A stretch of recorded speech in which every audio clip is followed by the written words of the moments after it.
Welcome to my channel, Veteran's Legacy. I want you to imagine the camera fading in, soft light filtering through the dusty windows of an old Marine Corps mess hall, the hum of conversation low but steady, like a heartbeat. The screen shakes slightly as someone adjusts the focus. You hear a few laughs, trays clattering, boots scraping against the floor. It's a normal day, or at least it was. This story begins with a man who didn't look like much at first glance. He was old, maybe late 70s, maybe older. His skin was weathered and creased like leather that had seen too many storms. His back bent slightly, not from weakness but from the weight of decades of service he never bragged about. He wore a faded jacket, olive drab, patches carefully removed long ago, the kind of jacket only someone who lived in it for years would still wear. On his hand, one finger was missing. On his cheek was a small scar, pale and thin. His eyes, though, those told the story. Sharp, watchful, not missing a thing.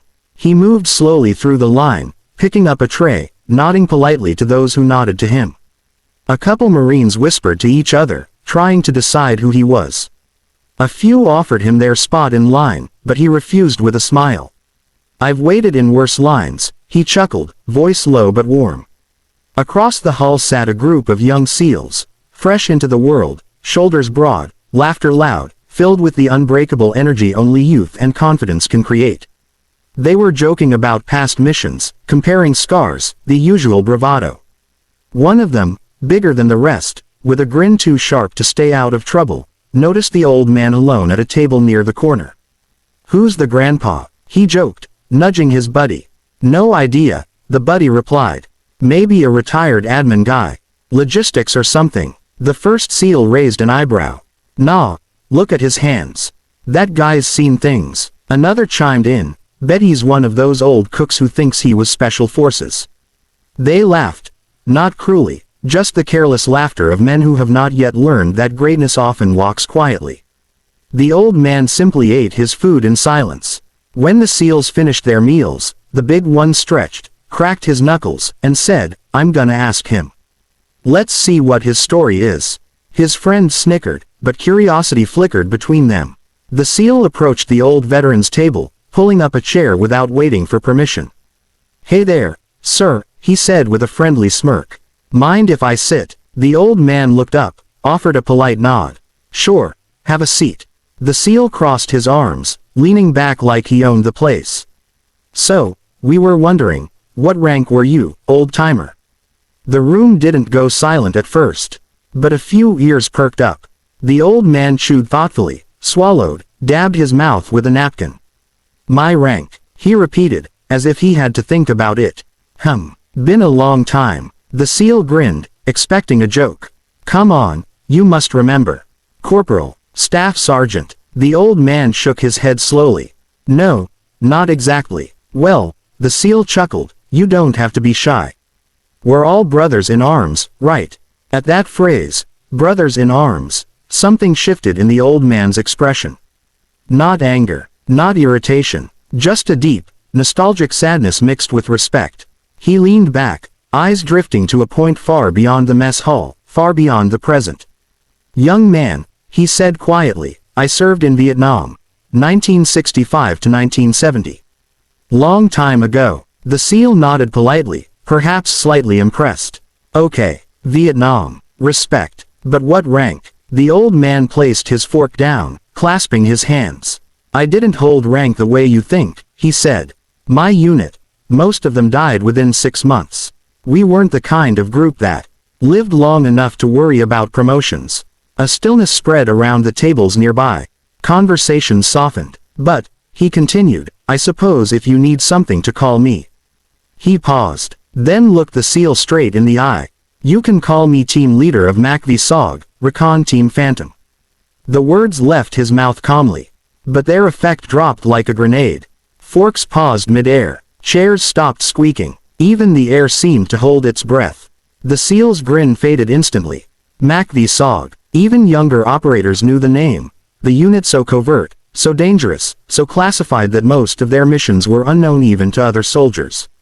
Men with lifespans measured not in years, but in weeks. Ghosts who slipped behind enemy lines dozens of miles, with the knowledge that no rescue was coming. These were the kinds of men modern special forces studied, but never dared to claim equality with. The SEAL swallowed. You were SOG. The old man nodded as if discussing gardening. Yes, we were just kids. My whole team. Phantom. 6 men. Only 2 made it home. He blinked slowly, as though remembering their faces on some wall only he could see. What did you do? The SEAL whispered. The veteran's eyes softened. Mostly recon. Sometimes sabotage. Sometimes just trying to find downed pilots before the enemy did. His hands trembled slightly. One mission. We were deep in Laos. Got ambushed. Lost radio contact. We were running for 2 days.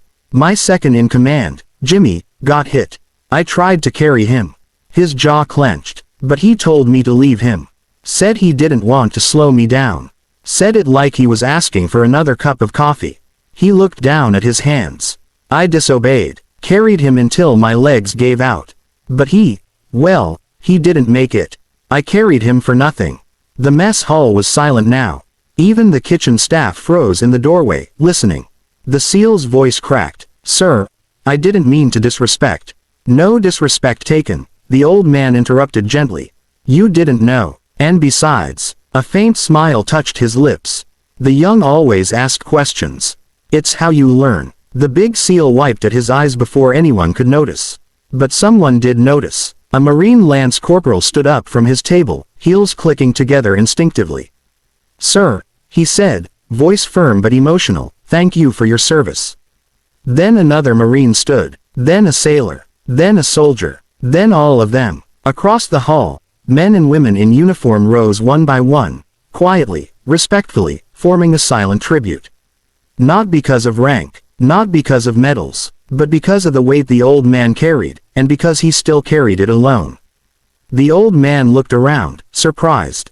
Oh no, you don't have to do all that, he murmured, embarrassed. But they didn't sit. The SEAL, still standing beside him, cleared his throat and saluted with perfect form. It wasn't a rigid, ceremonial salute.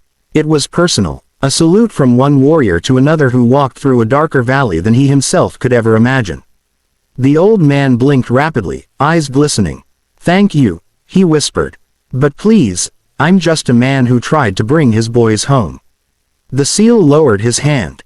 And that, he said, voice thick, is what makes you a leader. The old man stared at him a moment, then nodded once, a small gesture, but powerful.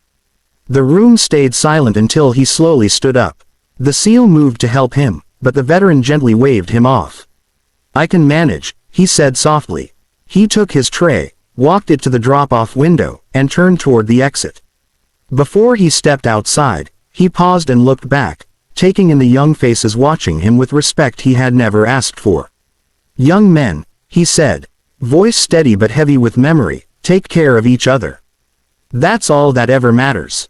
Then he walked out. No dramatic music, no slow motion effect, just an old warrior leaving a room full of younger ones, who suddenly realized that greatness doesn't shout. It whispers. After the door shut behind him, the mess hall remained silent until the SEAL returned to his table. But he didn't sit. Instead, he looked at his teammates and said quietly, never judge a man by his age, or his silence. They nodded solemnly, each storing the moment deep in their souls. Later that night, as the sun dipped below the horizon, the SEAL team went out to the base monument and stood before the names of fallen warriors. One of them placed his hand over the etched stone and whispered, for Phantom, and for Jimmy. The old veteran never returned to that base. Some say he was traveling across the country, visiting the graves of old friends. Some say he was quietly working with veteran support groups. Some say he simply faded into the world, the way true heroes do. But the story of that day lived on, passed from soldier to soldier, whispered around campfires, retold in barracks, sometimes exaggerated but always rooted in one unshakable truth. You never know who walks among you. And some of the greatest heroes wear no medals, brag about no missions, and never remind the world of what they survived. Because the memories are heavy enough.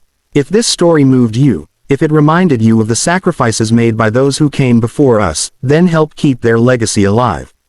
Like, comment, and subscribe for more stories that honor our veterans, their courage, and their memories. This is Veterans Legacy. Thank you for watching.